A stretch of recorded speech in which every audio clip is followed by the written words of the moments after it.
Lane highway की क्या ज़रूरत है। वहाँ बहुत कम लोगों के पास साइकिल भी मतलब साइकिल भी नहीं है लोगों के पास। तो कार तो मतलब रोड्स बहुत ही एक तरीके से डिजर्टेड है, सिर्फ ट्रक्स होते हैं, कभी कभार कार्स बिल्कुल कम होते हैं। तो ज़्यादातर लोग जो भी कुछ जीप टैक्सी है या वैसा साधन अभी लोग लेते हैं या चलते हैं, मतलब 100 किलोमीटर लोग चलते हैं, मार्केट जाते हैं 40 किलोमीटर, हर हफ्ते जाते हैं 30-40 किलोमीटर की वॉकिंग करते करते। और ऐसे इस स्थिति में आप बसेस नहीं प्रोवाइड कर रहे हैं, आप ये 6 लेन हाईवेज बना रहे हैं सीधा माइनिंग साइट से सेंटर तक, और वहाँ मतलब सरकार का कहना है कि we are only if the roads come will we be able to bring in development. तो आपके रोड्स तो आ गए पर आपके कोई पब्लिक ट्रांसपोर्ट नहीं आया, आपका जो हेल्थ सर्विसेज वो इतनी जल्दी से नहीं आ रहा है, आपके स्कूल्स नहीं आ रहे, बस आपकी माइनिंग ट्रक्स और रोड्स आ गए और उसी को आप डेवलपमेंट बोलते जा रहे हैं।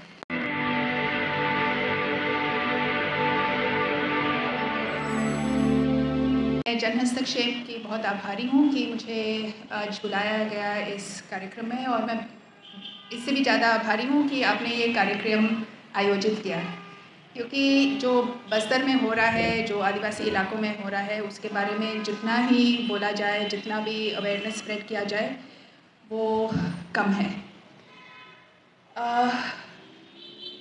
मैं हिमांशु जी से सहमत नहीं हूँ कि ये जंग फैलने वाली है।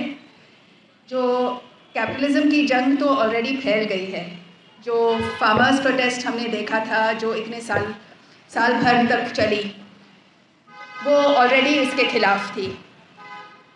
और मुझे नहीं लगता एक्चुअली कि जो CPI माओइस्ट की जंग है वो बहुत सालों तक टिकेगी। ऑनेस्टली स्पीकिंग, मुझे लगता है कि हमें सोचना चाहिए कि एक तरह से ये एक फाइनल, मतलब जो सरकार का कहना है कि मार्च 26 तक ख़त्म हो जाएगी, 26 नहीं, 27 नहीं, जो भी है, पर ये मॉडल जो है ख़त्म ही होती जा रही है। और अगर किसी को लगता है कि ये कहीं से भी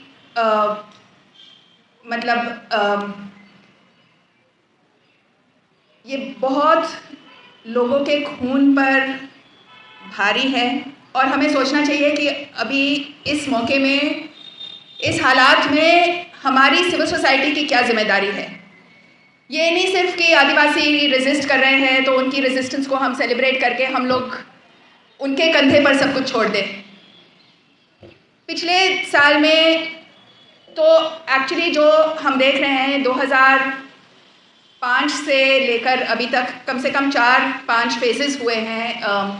एक तो 2005 से 2007 जब सलवा जुलूम अपनी पीक पर था, गांव, जैसे हिमांशु ने बोला कि गांव जलाए जा रहे थे, लोग बिल्कुल ऐसे मारे जा रहे थे, उनके लाशें जंगल में छोड़ के, पूरी की पूरा कोई अकाउंटिंग नहीं थी कि कितने लोग मारे जा रहे हैं, क्या हो रहा है। सब लोग भाग रहे थे, कोई आगरा भाग रहा था, कोई कुछ लोग उड़ीसा भाग रहे थे। वो फेज़ ख़त्म होके 2009 में उन्होंने ऑपरेशन ग्रीन हंट शुरू किया, जिसमें एक तरफ से ऑर्गेनाइज्ड किलिंग शुरू हुए और जो मास इंसिडेंट्स हुए थे वो सब 2009 ऑनवर्ड्स। तो आप ताड़मेटला को लीजिए, गोमपाट जो 2009 में था, सिंगाराम, ताड़मेटला, एडेस्मेटा, सरकेगुड़ा जिसमें 17 लोग मारे गए, ये सब में कम से कम कुछ रिपोर्टिंग हुई थी, कुछ पता चला कि कैसे हुआ, लोग आकर अपनी बातें बताना शुरू कर दिए थे। फिर 2016 में जब मिस्टर कलूरी IG थे, दंतेवाड़ा बस्तर के IG थे, तो उस समय एक और वेव हुआ था जिसमें लोग अपने गांव से मास अरेस्ट हो रहे थे, दोबारा बलात्कार हो थे, बहुत सारा, और जो भी उस समय के ह्यूमन राइट्स एक्टिविस्ट थे पर उनके ऊपर काफ़ी कुछ अटैक्स हो रहे थे। अब जो हम देख रहे हैं अभी दोबारा 2024, 23-24 जब से ये BJP सरकार आई है, तब से एक रिन्यूड फेज है। पर अब जो हम देख रहे हैं कि गांव में जो रेजिस्टेंस है वो बहुत ही एक तरह से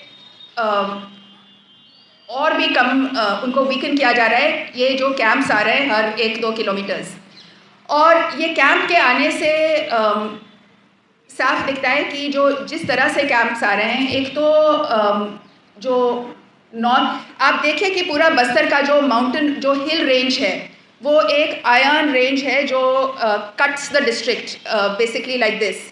और नॉर्थ में आपको के यहाँ जो रावघाट हिल्स है उसके इर्द गिर्द 22 कैंप आए हैं।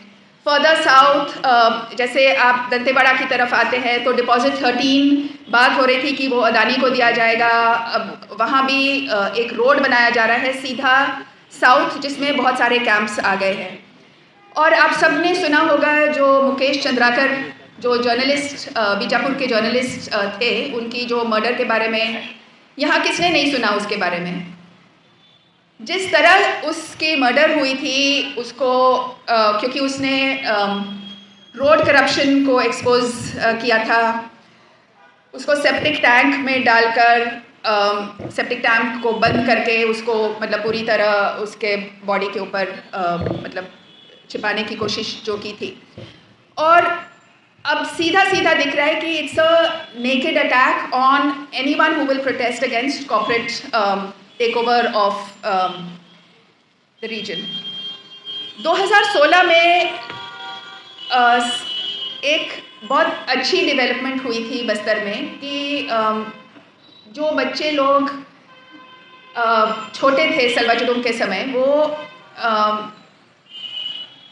2012 से लोग जो भाग गए थे या जो सलवाजुडूम कैंप गए थे वो लगभग अपने गांव वापस आना शुरू कर दिए थे और गांव फिर से बस गए थे।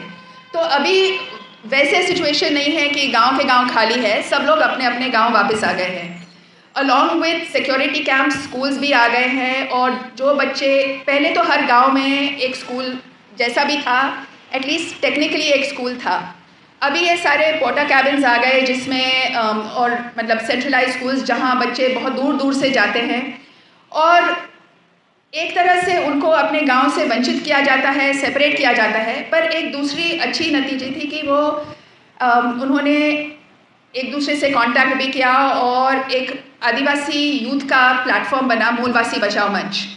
तो ये मूलवासी बचाओ मंच लोकल यूथ का ऑर्गेनाइजेशन था और उनके डिमांड्स एंटायरली कॉन्स्टिट्यूशनल है। और वो पैसा की बात उठा रहे थे कि अगर आपको सिक्योरिटी कैंप कहीं बसाना है तो आपको गांव से पूछना पड़ेगा। According to the 5th schedule and the panchayat extension to scheduled areas act, the consent of the village has to be taken before anything is done on the village land. तो रातों रात कैंप्स आ रहे थे, लोग को उजाड़ा गया था, उनके खेतों जो सालों से खेती कर रहे थे उनको उजाड़ा जा रहा था। तो उन्होंने ये मांग उठाई कि हमें पूछा जाए, अगर आपको रोड बनाना है तो हमसे तो पूछ तो लीजिए कि रोड कहाँ बनाना चाहते हो, और अगर रोड बनाना है तो 6 फुट 6 लेन हाईवे की क्या ज़रूरत है। वहाँ बहुत कम लोगों के पास साइकिल भी मतलब साइकिल भी नहीं है लोगों के पास। तो कार तो मतलब रोड्स बहुत ही एक तरीके से डिजर्टेड है, सिर्फ ट्रक्स होते हैं, कभी कभार कार्स बिल्कुल कम होते हैं। तो ज़्यादातर लोग जो भी कुछ जीप टैक्सी है या वैसा साधन अभी लोग लेते हैं या चलते हैं, मतलब 100 किलोमीटर लोग चलते हैं, मार्केट जाते हैं 40 किलोमीटर, हर हफ्ते जाते हैं 30-40 किलोमीटर की वॉकिंग करते करते।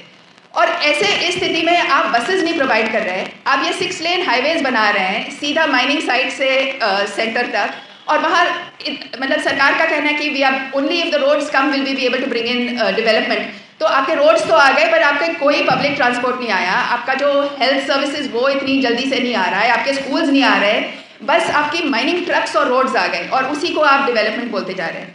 तो जब लोग प्रोटेस्ट करने शुरू किए और पिछले 2021 में सिलगेर, मतलब ये तो कैंप्स आ ही रहे थे, और फिर 2021 में सिलगेर गांव में रातों रात एक कैंप आ गया।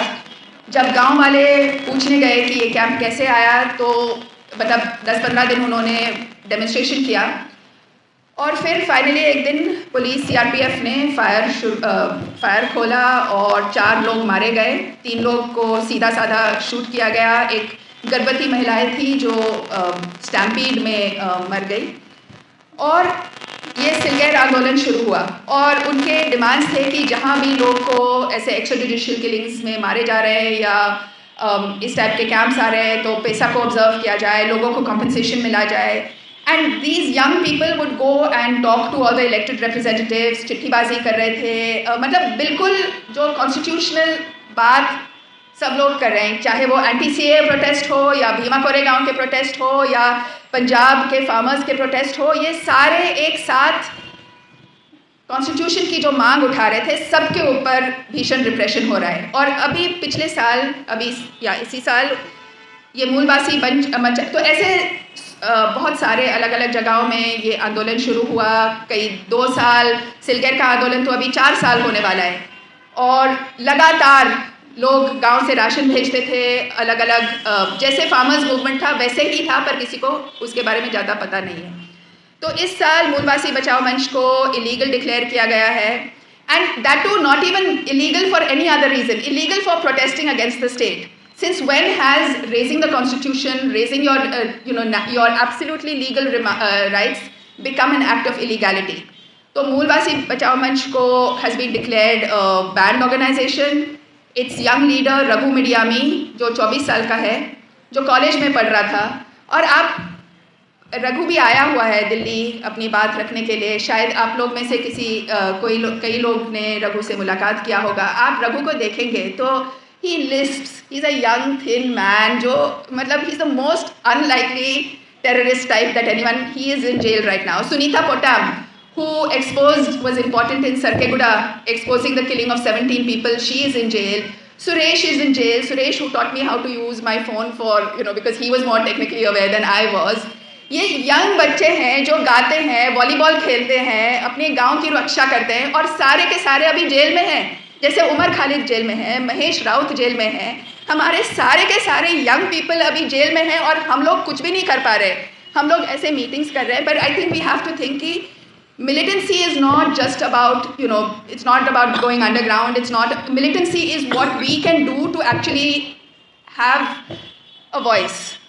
और मुझे लगता है कि we have not been militant enough in asserting our, people have been, but हमको सोचना पड़ेगा कि it's not enough to leave it to the मूलवासी बचाओ मंच और to leave it to the Bhima Koregaon people और the बेचारे जामिया के स्टूडेंट्स जो हर बार अभी भी उनको दोबारा सस्पेंड किया गया, मारपीट की जा रही है। Young people are taking up these issues और वो इस ऑडियंस में कहाँ हैं सारे, मतलब आई एम सॉरी टू से, पर हम लोग रीच नहीं कर पा रहे सरकार को।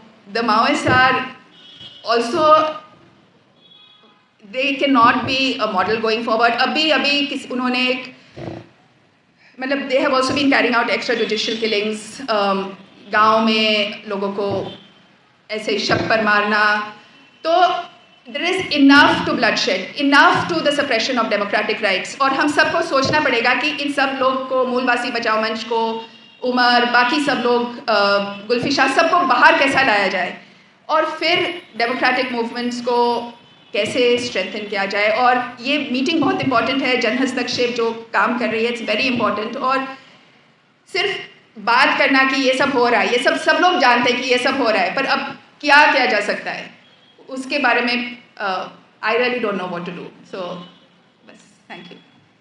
इस तरह से बाहर के लोग बहुत आगे बढ़ रहे हैं और एक तरफ से कॉन्फ्लिक्ट इकोनॉमी हो जाए, जो गांव, आदिवासी गांव है, वो बिल्कुल अंदर फंस गए और जो सारे रोड्स पर बाहर के लोग आ गए, सारी ट्रेड, एडमिनिस्ट्रेशन, स्कूलिंग, सब कुछ बाहर के लोग आ रहे हैं, डिविजन हो रहे हैं क्रिश्चियनिटी, आदिवासी कल्चर के नाम पर। तो एक तरह से आदिवासी सोसाइटी पर सिर्फ मिलिट्री स्पॉन्सर्ड अटैक नहीं या पैरामिलिट्री अटैक नहीं हो रहा है, कल्चरल, इकोनॉमिक, हर तरह से अटैक हो रहा है, भाषा का अटैक हो रहा है। सब लोग हिंदी बोलते जा रहे हैं, अपनी भाषा भूलते जा रहे हैं, बहुत सारे अलग अलग अटैक हो रहे हैं जो। अगर आपको लगता है कि हमारा काम बहुजन समाज के लिए महत्वपूर्ण है, तो आप हमें आर्थिक सहयोग के लिए सीन दिखाए गए QR कोड स्कैन और फोन पे और गूगल पे और UPI और बैंक अकाउंट में कर सकते हैं। फोन पे, गूगल पे 9250529129, UPI 9250529129@YBL, bank account state bank of India. AC 1042994628। IFSC code SBIN 00066563। आपका छोटा से छोटा सहयोग समाज और हमें और मजबूत करेगा, जिससे हमें बहुजन पत्रकारिता में और निष्पक्ष बनाने में मजबूत करेगा। जय भीम, जय भारत।